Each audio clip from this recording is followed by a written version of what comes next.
All right, Team Rotary. It's game day. Every Thursday at noon, it's game day.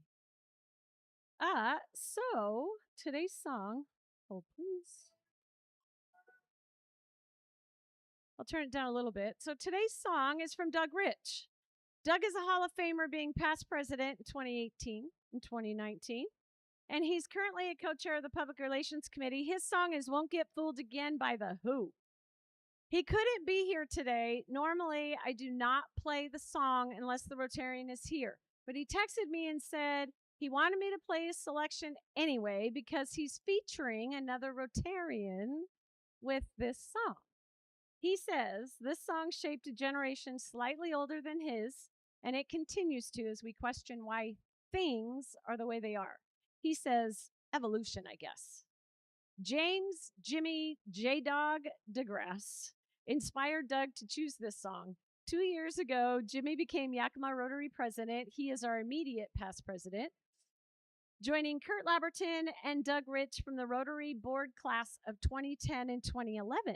And Doug said Jimmy made it his own spectacularly.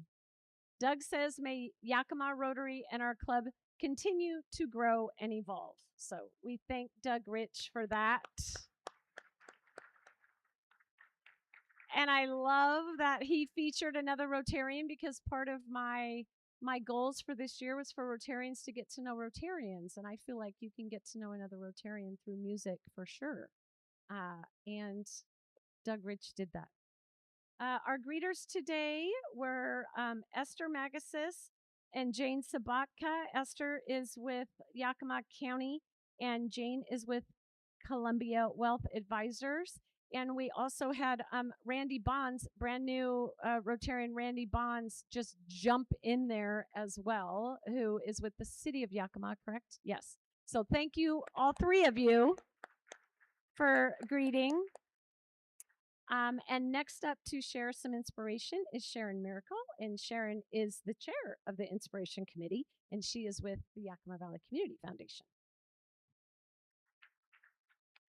Thanks, Sherry, and welcome everybody.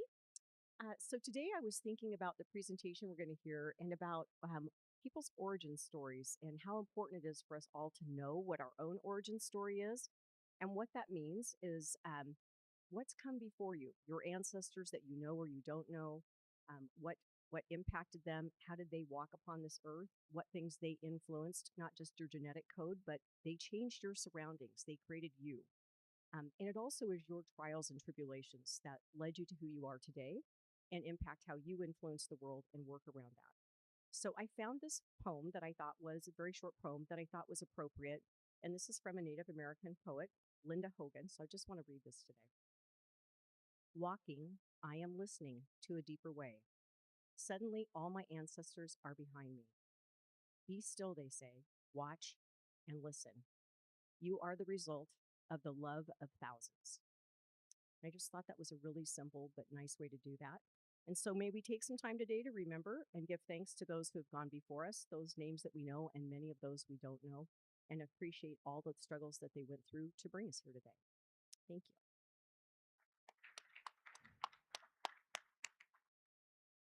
Thanks, Sharon. Rotarians, you can stand and guess if you could stay standing. Rotarians, you can sit. I'm sorry. I know. I said stand. Most of them know. You guys are like, so guess if you could just stay standing so we can recognize you. Thank you. Thank you for being here today. For those of you that don't know me, I'm Sherry Bissell. I am the 107th president of this Rotary Club. As I say every week, I'm very honored and proud to be the 107th president. We are the OG in Yakima for Rotary clubs. We're the original Rotary Club that was chartered in 1919. Some say we're the finest club in America. We think so. But we also happen to be the 22nd largest club in the United States and the 37th largest club in the world, and we are proud of that. So we have something for everyone here. If you are interested in being on our team, there are blue cards, I think, on the table. Yeah, there are blue cards on the table. So grab one of those or talk to any of us Rotarians, and we would love to talk to you more about Rotary. I do have some sad news to share. For those of you that haven't heard, longtime member of our club, Russ McKinney, passed away last week. He has been in this club for about 44 years. And we will have more and we will honor him at a later date. But right now, please keep his family in your thoughts. Okay. So I have an announcement from the Social Sports Committee, from one of the chairs of that committee. And he is also a chair filling in, I call him an overachiever. He's filling in as a chair on the Fireside Scholarship Dinner Committee as well. This is Mr. Brad Hansen, and he is with Allegria Advisors. I almost messed that up. Getting used to it too.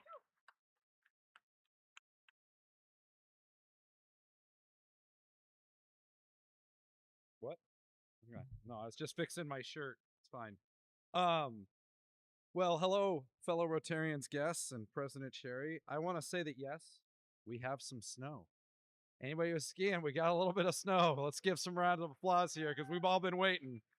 I'm gonna say yes to this thing, which is there's a lodge if you don't like snow. And yes, there's gonna be camaraderie. What am I talking about? I am talking about Friday, March 13th, Rotary Ski Day. There are sign-up sheets on your table if you're going to attend right here. And if you don't ski at 4 o'clock, we're going to do what we did last year. We're going to meet with the 3 clubs at Bronyar and have pizza on us and beer or other non-alcoholic beverages on you. But we're going to get together for some fun. Hopefully no injuries. And, throw the skis on. If you're a snowboarder, then talk to somebody else. And we'll just go from there. So let's go have some fun on Friday the 13th.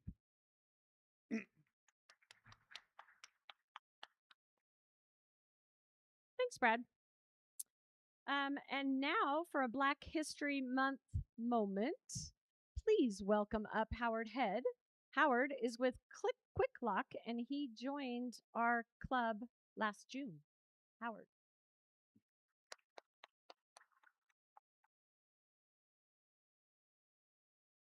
All right. I actually set a timer here because I'm not telling the story. So, one of the things I decided to talk about a little bit was HBCU. A lot of people always ask, and it's a historically black college, and something you should really know about because when you think about it, 70% of doctors of color actually came from HBCU, and 40% of engineers. 12.5% of CEOs, CEOs at companies came from HBCUs. So it's been a big part of the country. It always makes me laugh when I hear people that don't know what it actually means.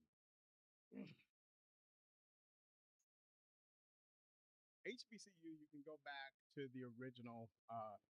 Some of you don't know, right after the Civil War, there was a land grant that was given, and as to rebuild the country. And one of the things that came about was they said we need to invest in agriculture and tech. So they decided to get land. It's like 2 million acres of land, 8,000 university school. The first part of it was in 1862.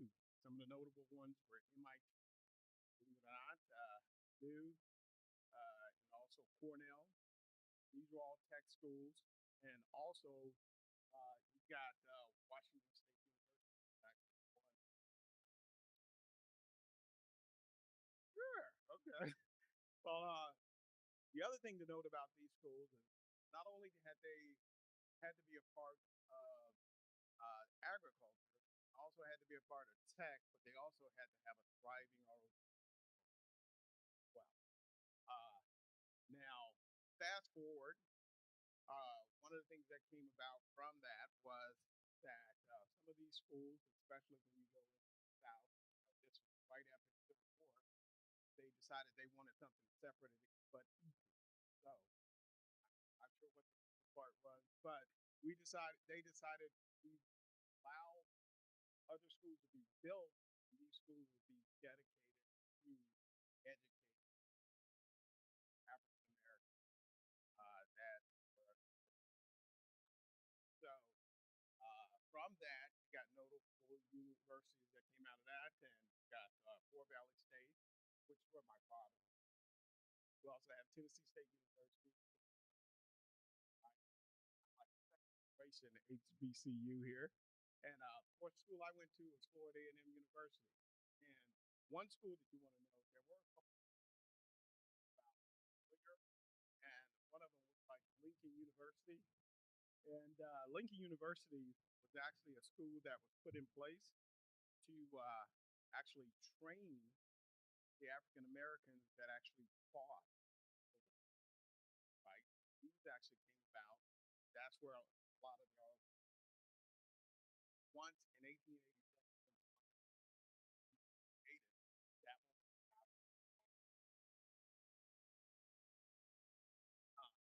there were 19 original HBCUs. I've got them listed here. Of course, FAMU was best. And again, a lot of things that you get from them is they were founded, gave opportunity to people that wouldn't normally have them. Uh, just walk in the university, go to Fort Valley State, education, and everything is as good as everybody else. A lot of these schools are private as well. Uh, just to give you an idea, this is what FAMU looks like now. FAMU is demographic has changed. Uh, Everybody noted that it's a good school. And so you've got other people coming. So the demographic between Hispanic, Caucasian, all Asians and everything. So it's a better picture when you look around. The other thing that I like to note is where there weren't opportunities for the females, there are there. So right now the breakup is 64%. By children. But anyway, so that's FAMU. That's the historically backed colleges, and they did have there were two kind of levels where they took Blaine and actually gave it to build these universities. Then there was a third one that came later on. But in 1994, they actually came up with another land grant tribal original school from the tribal land grant. There you go. Anybody ask me HC, HBUS? All right.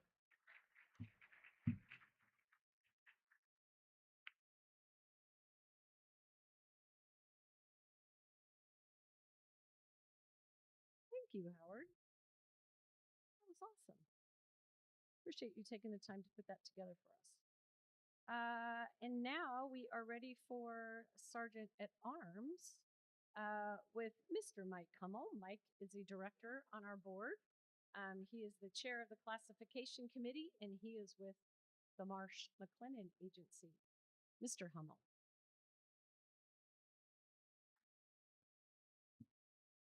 A common theme in my home is leadership. I'm constantly trying to impose upon my two young children leadership, how to learn to be leaders of men.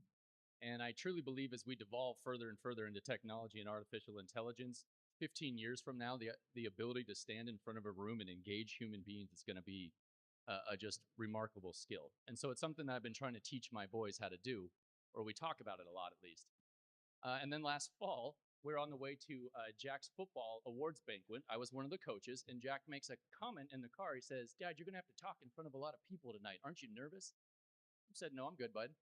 And he's like, "Really? I would be so nervous." And then my wife, Maggie, chimes in, and she's like, "Dad talks in front of people all the time. That's kind of what he does for a living." And Jack says, "Really? I had no idea." And we kind of realized my children have no idea what I do for a living, number one. And they've never seen me speak before. So when I had the opportunity to speak here today, I thought, what a cool environment amongst fellow Rotarians to bring my boys and let them watch Dad speak for the first time. So I have some wonderful guests with me today. If you'll allow me, I just want to take a moment and introduce my family. Most of you know Maggie by now, but if you haven't had a chance, my wife Maggie is with me. Stand up, love. Come on now. And then I have my son Maximus, or Max, with me as well. Max, stand up real quick. Max is a fourth grader. Believe it or not, that kid just turned 10 last month. He's just kind of huge. And then everybody, well, if you've been in this club for more than 5 years, you might recall a semi-famous sergeant at arms I did about a little toddler named Jack Jack pooping on my floor and doing some other things. And Jack Jack is here with us today as well. There's my little man, Jack Jack. In March of last year, I had the opportunity to present the Sergeant at Arms for the club. In that presentation, I shared a story about how my dad scored 2 tickets to the Game 5 of the 1995 American League Divisional Series. For those not familiar with it, it is the most famous game in Seattle sports history, ending with a hit from Hall of Fame Mariner Edgar Martinez, which is now simply known as the double. Moving your pen there, Sherry. I shared that my brother, who was not a baseball fan, won the coin toss and attended the game with my dad while I stayed at home, or while I had to watch from home. I also shared that I am still quite bitter about the outcome of that coin toss. If you were not in attendance for that Sergeant at Arms presentation, please pay $1 for missing one of the greatest this club has ever seen.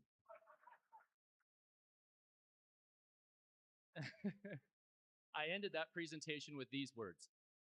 Here's hoping that the 2025 Mariners season brings a new moment so magical and amazing that I can complain about not seeing it 30 years from now. Boy, did the Mariners deliver. And here's the best part. Not only did I get to see some of it firsthand, the Mariners gave me a moment with my sons that I must imagine was incredibly similar to the experience my father got to share with my brother 30 years earlier. I'm happy to report that the entire Hummel family, all 4 of us, were in attendance for Game 2 of last year's American League Divisional Series. No one was excluded via a coin toss. For those that don't remember or don't know, the Mariners were facing the Detroit Tigers and their ace and the reigning Cy Young Award winner, which is given to the best pitcher in all of baseball, and a gentleman named Tarek Skubal. If you didn't know that Tarek Skubal played his college baseball at Seattle University, pay $1. Yeah. The playoff baseball atmosphere is just different. It's loud, it's chaotic, and fans are standing for the entire game. As you can imagine, it caused visibility issues for a young 7-year-old fan. I realized early in the game that I was going to have to hold Jack Jack a lot more than I had planned.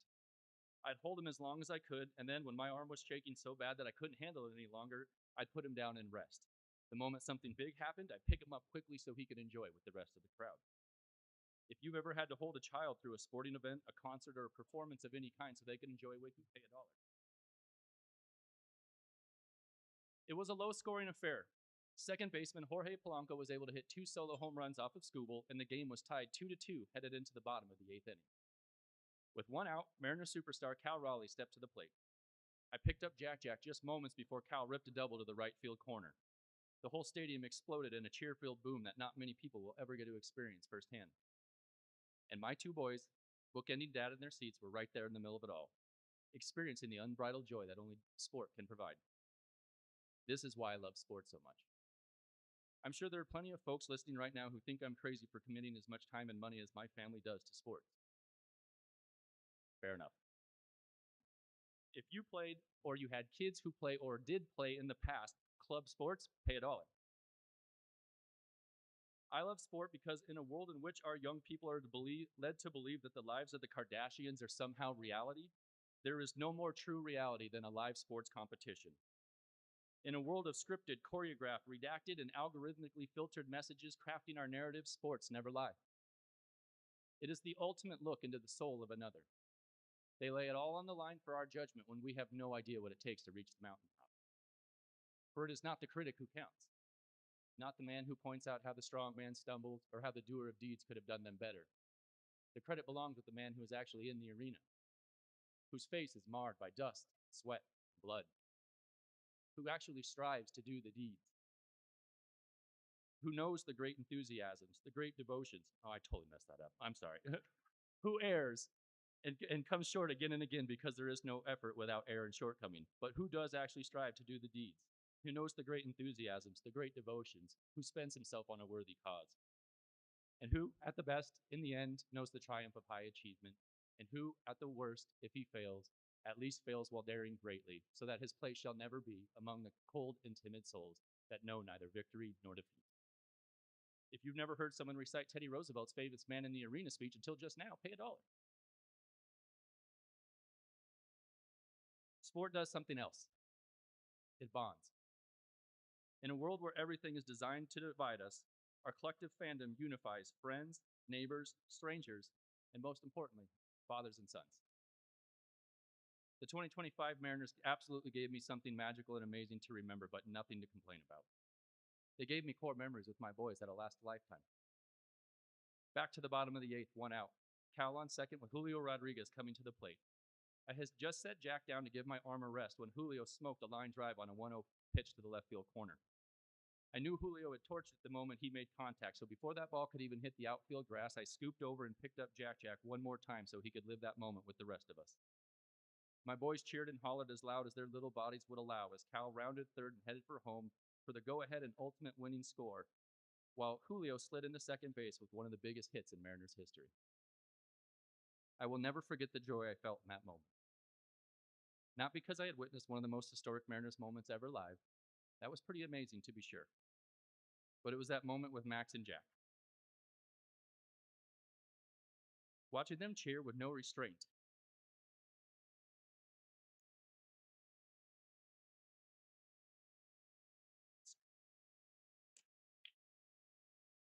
Watching Jack's little fist pump in the air on repeat as he and 48,000 other people lost in the moment chanted, "Julio! Julio! Julio!" My heart was full and my arm was sore on the drive home after that game. As a lifelong Mariners fan, getting to see my team succeed in the biggest moment was amazing. But more than anything, my boys got to experience what I missed out on 30 years earlier. They'll carry the memory of that game with them for the rest of their lives. So will I. If you didn't watch any of the 2025 Mariners postseason run, pay $1 and shame on you.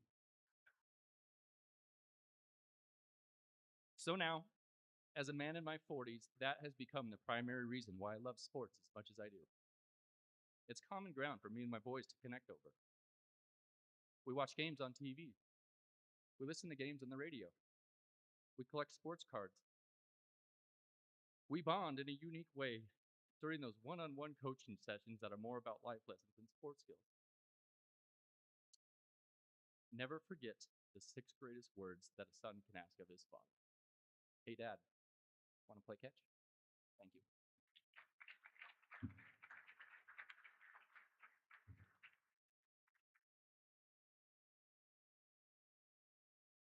Really, Mike? Everybody knows it doesn't take much for me to cry. Wow. Thank you for that. And thank you to the Hummel family for being here today. Okay, and now to introduce our speakers, I would like to bring up Liz Hobson. Liz is with the Yakima Valley Museum.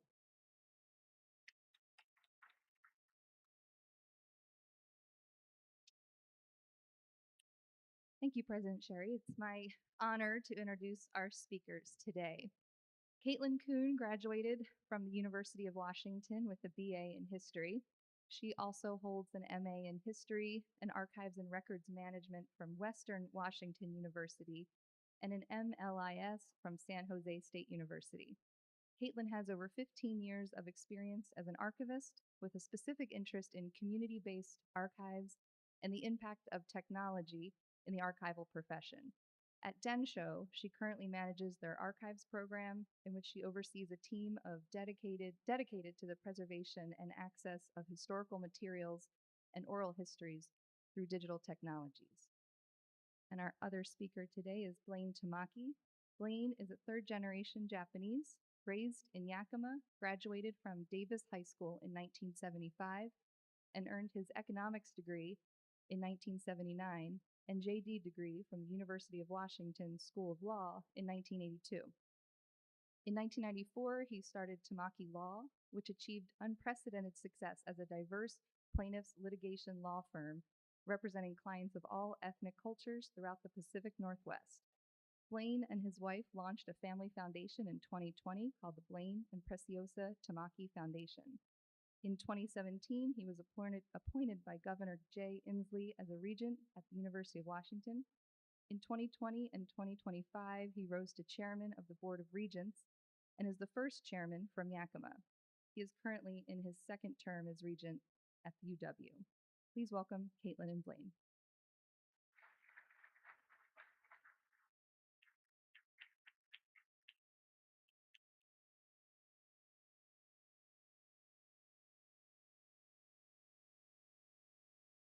Hi, everyone.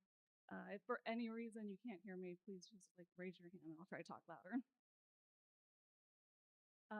As Liz said, my name is Caitlin. I'm the archives director at DenShow. I'm here to give you some contextual background around Executive Order 9066 and the Days of Remembrance that we have been doing, and to kind of prep the way for Blaine to talk about his own personal story. Just a little bit about DenShow first, since I'm sure I don't know how many of you actually know. DenShow is a cultural heritage organization. We're based in Seattle, but we're more of a national. We have over 1,000 oral histories that we've recorded of the Japanese Americans who were incarcerated. And at this point, over 150,000 digitized photographs and documents of family members and organizations who preserve this history as well. So our big thing is preservation and access, and everything that we have is available online through our digital archives, which I definitely recommend you check out at some point. I have a personal connection to this history. My dad's family, my grandfather was born in Tacoma, and they were living in Tacoma as the war broke out. And so they were sent actually to Pinedale first, and then to Tule Lake, where they stayed until 1946, before they ended up coming back to Seattle, which is where we've been ever since. So this story is important to me and my family. All right, just for some background, I know everyone here knows about Pearl Harbor, but one of the big things that happened from that for the Japanese American community was that on February 19th, 1942, President Franklin Delano Roosevelt signed Executive Order 9066. And I actually pulled this from the National Archives website. It looks like an original copy. When I was looking at it, the signature looks pretty accurate. So this is EO 9066, and it was, and this is quotes, to prescribe military areas from which any and all persons may be excluded based on their need. So in the months between Pearl Harbor and when this was enacted, there was a lot of uncertainty in the Japanese American community. No one really knew what was going to happen, and they, spent that time kind of on pins and needles trying to figure out if anything was going to result from it. I'm not going to go into the history. I'm going to focus mostly on the executive order and the aftermath, but there's a lot. It's very complex.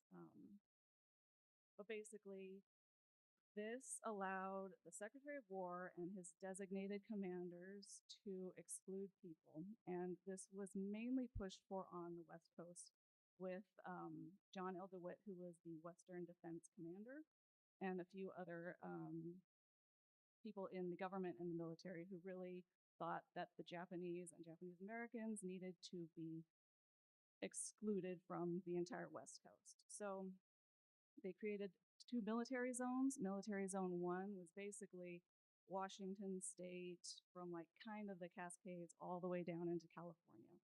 And any Japanese or Japanese Americans living in those areas were to be excluded. So this is the result of Executive Order 9066. These are civilian exclusion orders, and they put out about 100 of them, and they would put them up on buildings, signposts, anywhere where there were Japanese American communities. This one doesn't have a map, but the Seattle one I had up here previously did have a little map of the area that this pertain to. Order 98 is actually the one that affected the Yakima Valley Japanese Americans. I don't know if anybody can read it, it's very small, but kind of in the middle, it says the Japanese Americans are to report to the gymnasium in Wapato on May 31st, 1942. And this was an initial registration for all of the Japanese Americans living in the area and their families. And then I believe this area, it was early June when the Japanese Americans all arrived at the Wapato train station, and they were sent down to the Portland Assembly Center. Now, assembly centers are kind of these temporary holding camps, as they were called, where it was a transition between their homes and then their final camp that they went to, which was Heart Mountain. Not sure if any of you have heard of the main 10 camps that the Japanese Americans were sent to. Heart Mountain was in Wyoming, kind of in the Cody area. So they went from here to Portland over to Wyoming. And I believe the number is there were at that point 1,018 Japanese Americans living in the general Yakima Valley.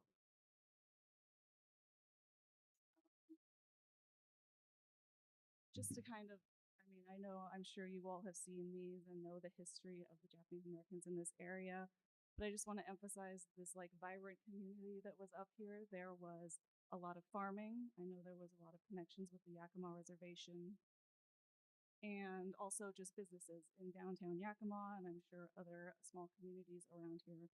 They would have hotels, cafes, different places of business that people could go to. So these are some of the collections that we have in our digital repository. These are all mostly in the 1930s, I think. This one here is probably 1940s, maybe right before the war, I'm assuming. Just a couple of more. I'm not sure how many of you have been there, but that's the Wapato Buddhist Church. It is currently a Buddhist church. I visited there 2 years ago. I was looking at these and I was like, oh, it looks the same as it did back then with a few additions. But yeah, there was a Christian community here. There was a Buddhist community here. There was a lot of, things that were going on. The one on the, over there, the Young People's Christian Conference, actually, I think Christian Japanese Americans came from all over Washington to join this event. So, and then, this is where they were sent to. So we don't have a ton of photos of the Portland Assembly Center in our repository, but that is an example of what it looked like inside one of the barracks there that was quickly constructed. And then this is just, it's a pretty famous photo of Heart Mountain, but it just gives you an idea of what the landscape was there. That is Heart Mountain in the background. That's where it got its name from. But yeah, this was kind of the journey that these Japanese Americans in Yakima Valley had. By the time Heart Mountain closed, I think they closed in 45. Only 10% of the former residents here actually came back. But really, the supporters of Executive Order 9066 really claimed military necessity at the time. They were afraid of the Japanese. They thought that there would be column activities, that sort of thing. But as the years went on, the Japanese American community kind of pushed for a reanalysis of this event. And in the 1970s and 1980s, there was a movement called the Redress Movement. And there were many activists and scholars and researchers who went through thousands of government records and interviews. They held hearings at something called the Commission on Wartime and Relocation and Internment of Civilians, CWRIC. They held hearings all over the country, interviewed Japanese Americans who had been incarcerated.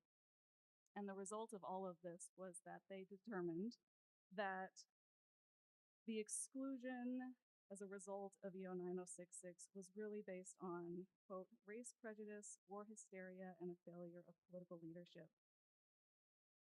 So, there was a long history of immigration of the Japanese here, which led, there was anti-immigration sentiment, there was racism, and there was economic envy, and all of these things kind of came together in this perfect storm that ended up with this. So, moving on to today, February 19th, which is the actual anniversary of the signing, we call this day the Day of Remembrance. And it was actually the first Day of Remembrance event was actually in Seattle. It was November of 1978. And the organizers came together because the redress movement was kind of at this stalemate. And so they wanted to get more media attention to it, more community support. So the Frank Fuji illustration over there was created. It's still being used today in many places. You can kind of see the schedule, and these are actually photos of the event. So they met at Six Stadium in Seattle, and then they caravanned down to Puyallup, which was the location of the Camp Harmony Assembly Center, which is where most of the Seattle, Bellevue, Bainbridge Island Japanese Americans were sent, I think. So it was really big. It was like a formative event, really, in the Japanese American community. And then since then, the second one was actually in Portland only a few months later, and that's where they really decided to land on February 19th-ish as the day that we would hold most days of remembrance. So you have various programs and posters here of the types of events we'd have. They happen all over the country at this point. I think I saw something that said over 20 cities hold them. It's dependent on organizations and local communities to decide what they talk about, what they focus on. In the past, they've talked about Japanese Latin American redress, Japanese Canadian redress, illegal detention, racism, anti-Asian feelings. So it's really like a moving memorialization and remembrance of what happened to the Japanese Americans. And it's really a time that we want to focus on civil rights issues and current events and how the past kind of ties into today. And then I know the Yakima Valley Museum actually had their first DOR in 2018, and there was another one in 2019, and then we are having the third one today. So we will be talking later more about that. All right, so I just wanted to give you some context. Hopefully this will really enrich what Blaine is about to talk about with his personal story. If you have any questions, you can always follow us on social media or go to our website. It's densho.org. So thank you, everyone.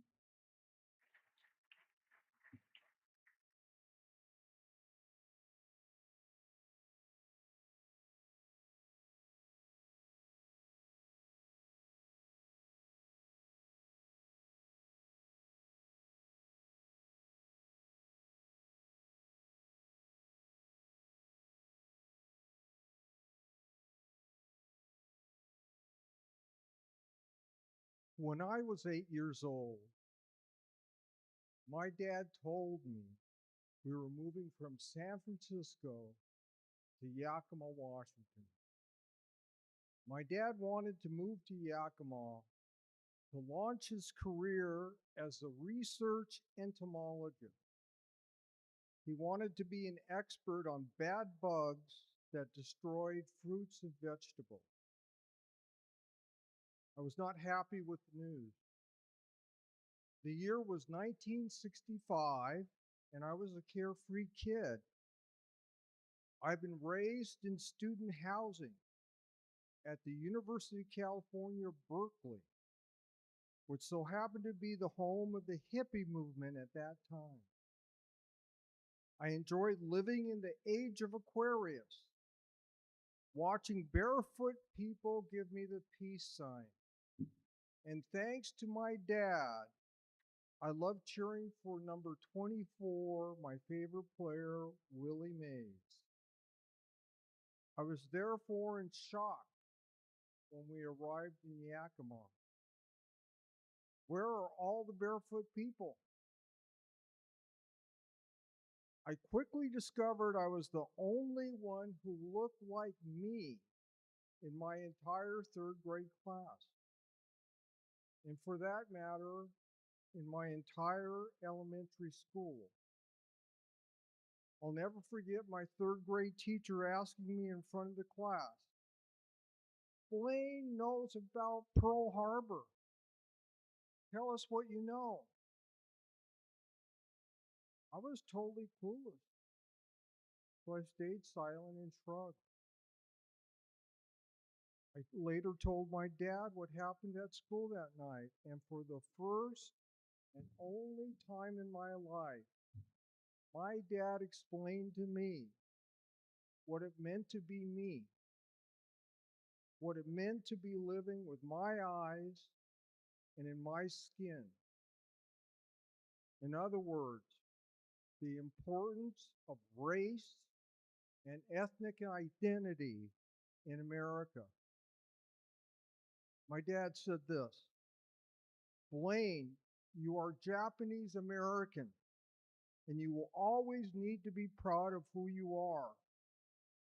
We had nothing to do with Pearl Harbor, and I'll be talking with your teacher about what happened in class. Blaine, your grandparents were born in Japan. They risked their lives to come here by boat to become American citizens, decades before Pearl Harbor.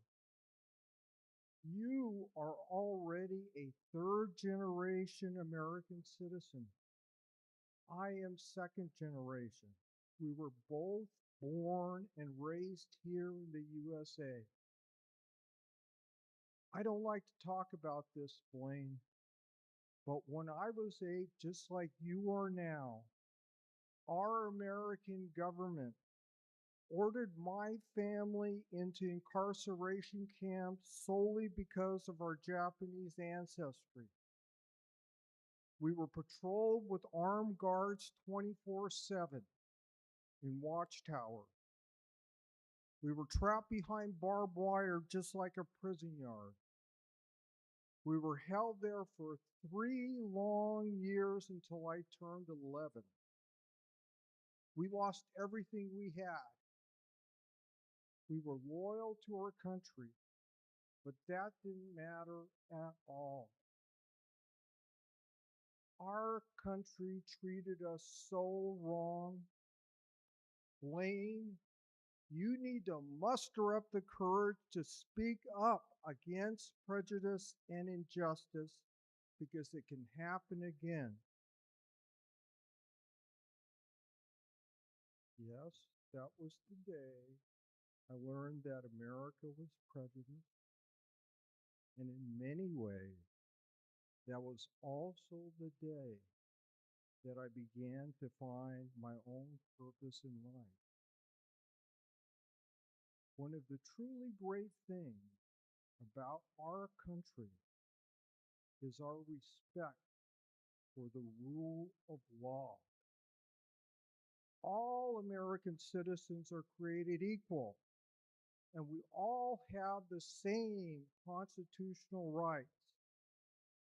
Everyone, no matter how voiceless or small, we are all entitled to live in freedom and pursue happiness. As you probably know, I chose to be a trial lawyer. I became a trial lawyer because I wanted to make sure America lived up to its principles and ideals. I've now practiced trial law in Yakima for 44 years.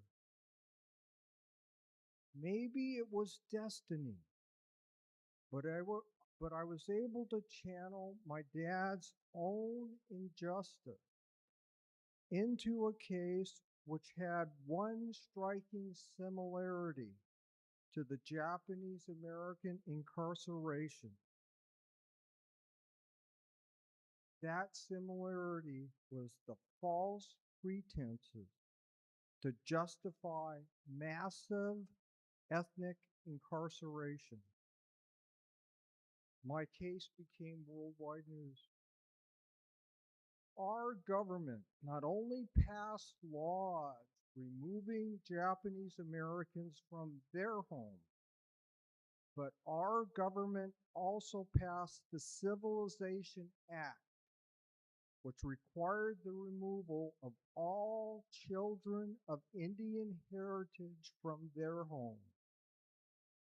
These Indian children, from kindergarten to high school, were all ordered into boarding schools operated by white Catholic priests and nuns.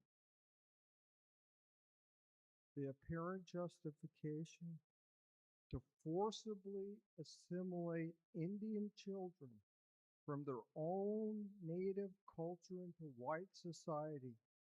No more Indian traditions, no more Indian culture, holidays, powwows, dancing, no more Indian food, and no more Indian language.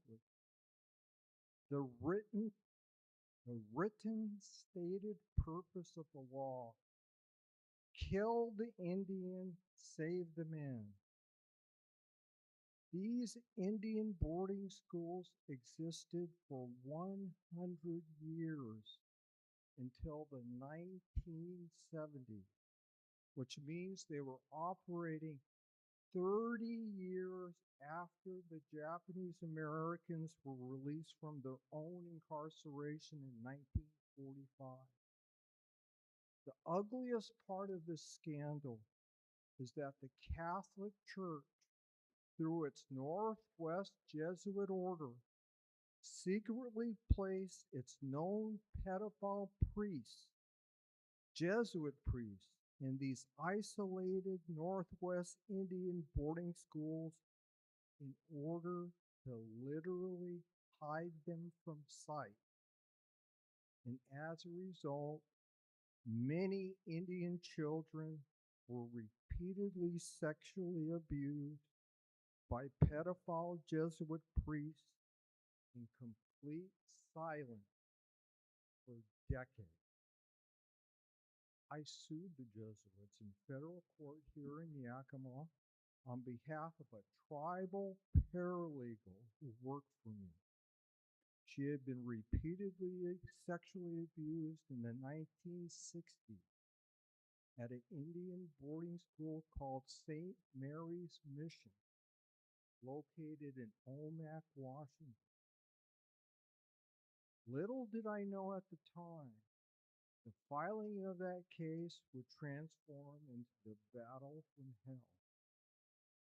There was intense litigation for 7 long years, multiple judges, 7 mediations, contempt of court hearings, and the eventual addition of over 500 Indian children sex abuse survivors from all over the Northwest. Finally, this famed Jesuit order, the same Jesuit order that founded Gonzaga University in Spokane and Seattle University in Seattle, publicly admitted to these horrible sexual atrocities. They confessed publicly that nearly 70 of their own clergy who worked in these Indian boarding schools were, quote, credibly accused, unquote, child sex predators, and dissolved itself in complete bankruptcy. We settled for and we collected over $100 million from the Jesuit order on behalf of these indigenous children survivors. Yakima downtown Rotarians who are here, what is my message? My message today is, regardless of the revisionist history that is going on now, all of us must never forget America's true Achilles heel. What is our Achilles heel? America's documented racial and ethnic discrimination throughout our complicated history. We must never forget the mistakes of our past. Why? Not for the purpose of creating guilt trips, not for the purpose to promote DEI, not for the purpose of trying to tear down America or divide America, Why must we all remember? Because as Winston Churchill wrote, quote, those that fail to learn from history are doomed to repeat it, unquote.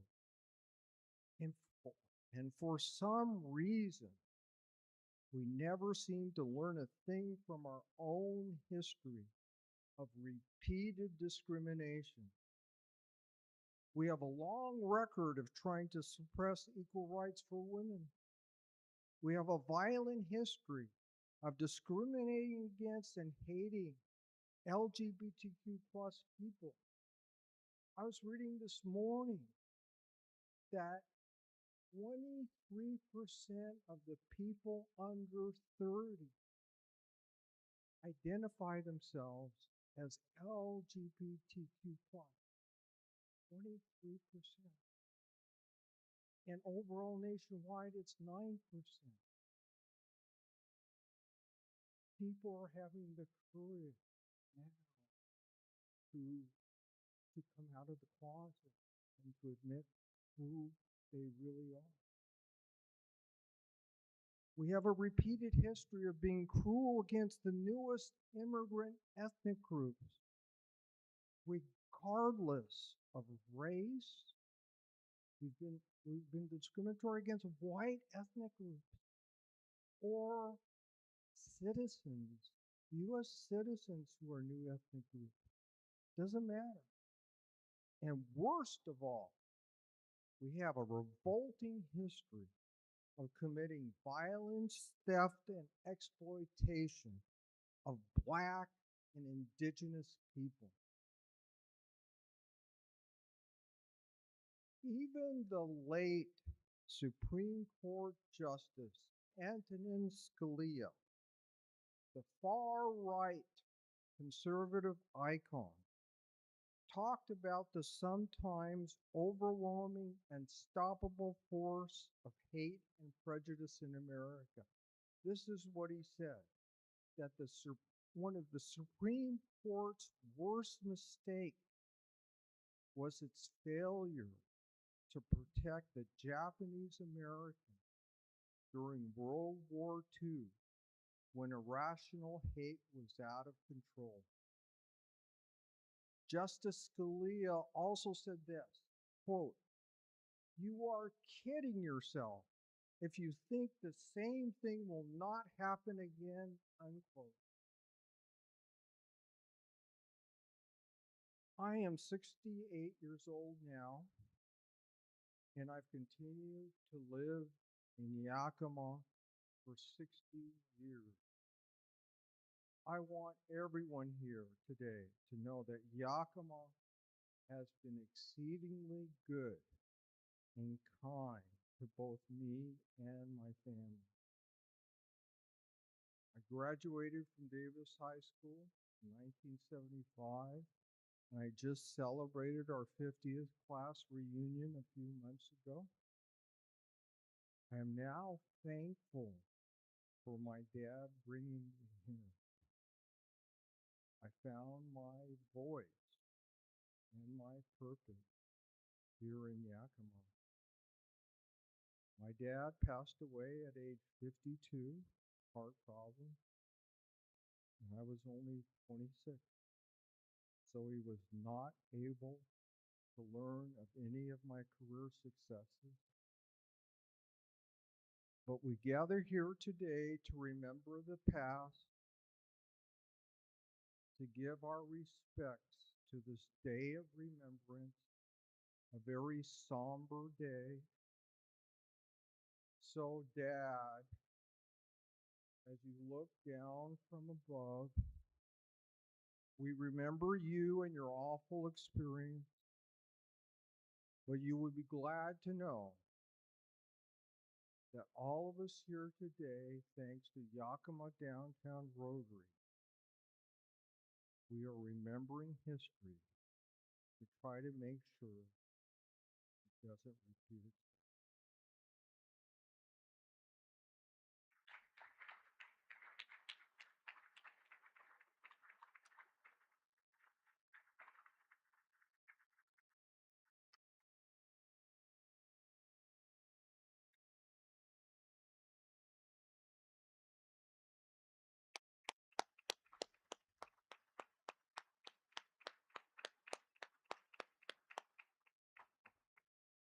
Wow.